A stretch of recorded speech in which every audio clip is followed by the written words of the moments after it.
9살 배승아 양을 숨지게 한 음주운전 가해자를 엄벌해달라는 목소리가 높아지고 있습니다. 국회에선 어린이 보호구역에서 음주운전으로 교통사고를 내면 그 신상을 공개하자는 입법 논의가 이루어지고 있는데요.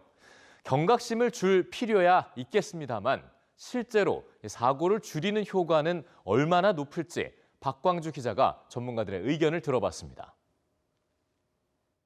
대낮부터 제대로 몸을 가누지 못하고 휘청거리며 걸어가다 차에 탑니다.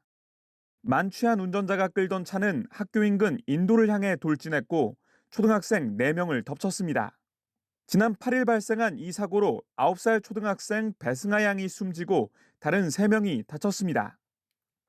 하나뿐인 제 소중한 동생이자 제 어머니의 삶의 활력이 되어준 작고 소중한 딸입니다.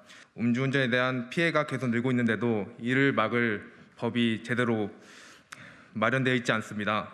여러분이 함께 힘을 모아서 단 한 건의 음주운전 사고 또 발생하지 않도록 제도 개선에 힘써 주시길 바랍니다.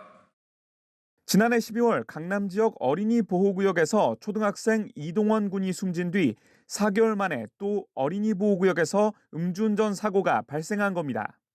3년 전부터 어린이 보호구역에서 발생한 교통사고를 엄하게 처벌하는 이른바 민식이법이 적용됐지만 어린이 보호구역 내 음주 교통사고는 끊이지 않고 있습니다. 결국 국회는 음주운전에 대한 적극적 대책이 필요하다는 취지에서 신상을 공개하도록 법을 바꾸는 작업에 들어갔습니다.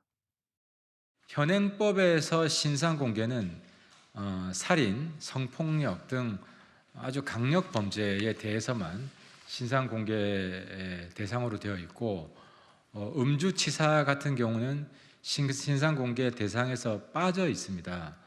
음주치사죄를 살인에 준하는 중대범죄로 다룬다는 그런 새로운 국민의힘 하태경 의원은 음주운전으로 사람을 죽게 하거나 10년 사이 2번 이상 음주운전이 적발되는 경우 운전자의 신상을 공개하는 법안을 준비 중이고 같은 당 윤창현 의원은 어린이 보호구역 안에서 음주교통사고로 인명피해를 내면 운전자의 신상을 공개하는 법안을 준비하고 있습니다.